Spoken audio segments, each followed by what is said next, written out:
Assalamualaikum warahmatullahi wabarakatuh. Perkenalkan, nama saya Citra Nazul Fauziah dengan NIM 2102499. Di kesempatan yang berbahagia ini, saya akan menjelaskan mengenai manajemen komitmen dalam organisasi. Secara garis besar yang akan dibahas dalam video ini adalah pengertian komitmen, unsur-unsur komitmen organisasi, dan pendekatan terhadap komitmen. Nah, langsung saja kita ke pembahasan yang pertama, yaitu pengertian komitmen. Dapat dilihat di sini makna komitmen menurut para ahli. Yang pertama yaitu menurut Ruth Hans, komitmen organisasi sering dimaknai sebagai satu, hasrat yang kuat untuk tetap menjadi anggota suatu organisasi. Kedua, kesediaan untuk bekerja keras atas nama organisasi. Dan yang ketiga, kepercayaan tertentu dan penerimaan individu terhadap nilai dan tujuan organisasi.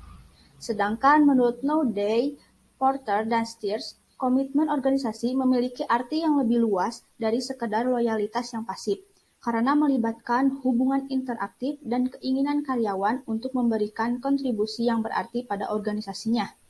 Dan menurut Richard M. Steers, komitmen adalah rasa identifikasi atau kepercayaan terhadap nilai-nilai organisasi, terus keterlibatan atau kesediaan untuk berusaha sebaik mungkin demi kepentingan organisasi, dan loyalitas atau keinginan untuk tetap menjadi anggota orang yang bersangkutan yang dinyatakan oleh seorang pegawai terhadap organisasinya. Nah, berdasarkan pengertian para ahli tersebut, maka dapat disimpulkan bahwa komitmen dalam organisasi adalah suatu kadar kesetiaan anggota terhadap organisasi yang dicirikan oleh keinginannya untuk tetap menjadi bagian dari organisasi, berbuat yang terbaik untuk organisasi, dan selalu menjaga nama baik organisasi. Menurut pandangan Meyer dan Allen, komitmen seorang karyawan terhadap organisasi dapat berupa komitmen afeksi, komitmen berkelanjutan, dan komitmen normatif. Nah, komitmen afeksi sendiri adalah suatu tingkat di mana karyawan menginginkan untuk mempertahankan dirinya dalam organisasi, peduli terhadap organisasi, dan berkeinginan untuk mencurahkan usahanya atas nama organisasi. Nah, sedangkan komitmen berkelanjutan merupakan suatu tingkat di mana karyawan mempercayai bahwa dia harus mempertahankan dirinya dalam organisasi dikarenakan waktu, pengeluaran, dan usaha yang telah dia lakukan dalam organisasi atau karena kesulitan dalam mencari pekerjaan lain. Dan komitmen normatif adalah suatu tingkat di mana karyawan merasa memiliki kewajiban terhadap organisasi untuk tetap menjadi bagian dari organisasi. Yang berikutnya adalah unsur-unsur komitmen organisasi. Yang pertama, keyakinan yang kuat terhadap penerimaan nilai dan tujuan organisasi. Dengan suatu keyakinan, individu dapat memutuskan apakah dirinya akan berkomitmen atau tidak terhadap organisasi, sehingga penerimaan terhadap nilai-nilai yang dianut organisasi inilah yang menjadi dasar kuat bagi seseorang untuk rela setia melakukan apa saja yang harus dilakukan supaya tujuan organisasi tercapai. Unsur yang kedua yaitu keinginan melakukan tindakan atas nama organisasi. Keinginan yang kuat pada diri seseorang untuk bertindak atas nama organisasi merupakan suatu komponen yang mencirikan bahwa seseorang memiliki komitmen terhadap organisasi. Yang ketiga, keinginan yang kuat untuk tetap menjadi anggota organisasi.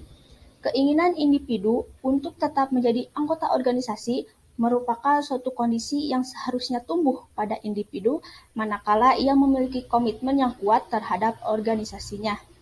Dan yang keempat, tingginya keluaran dan kurangnya kemangkiran.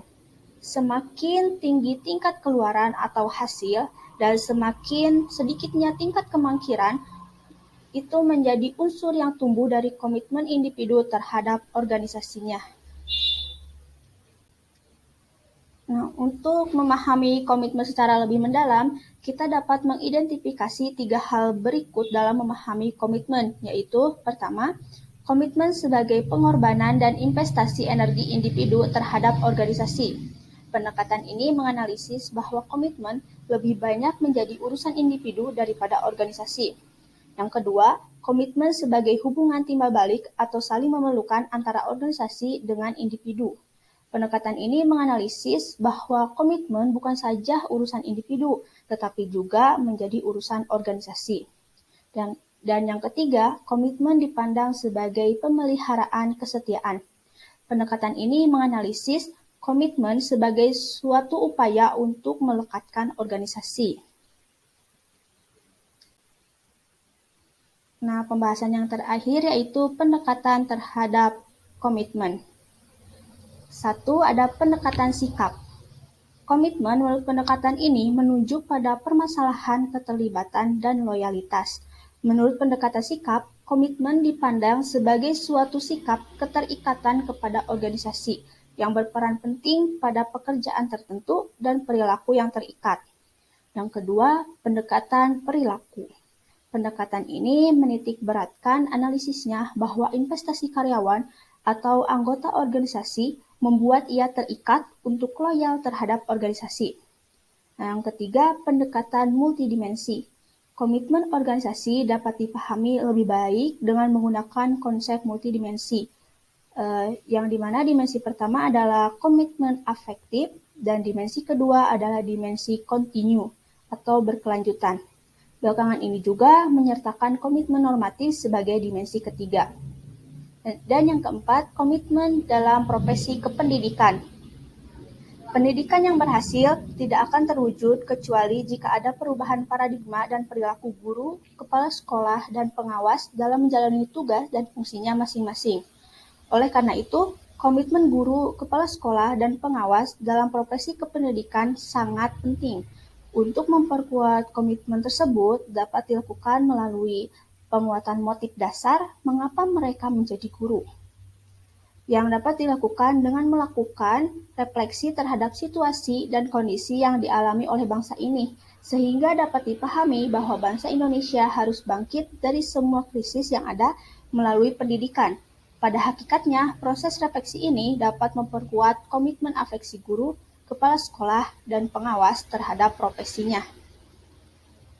Nah, sekian penjelasan dari saya mengenai materi manajemen komitmen dalam organisasi. Terima kasih yang telah menonton sampai akhir. Wassalamualaikum warahmatullahi wabarakatuh.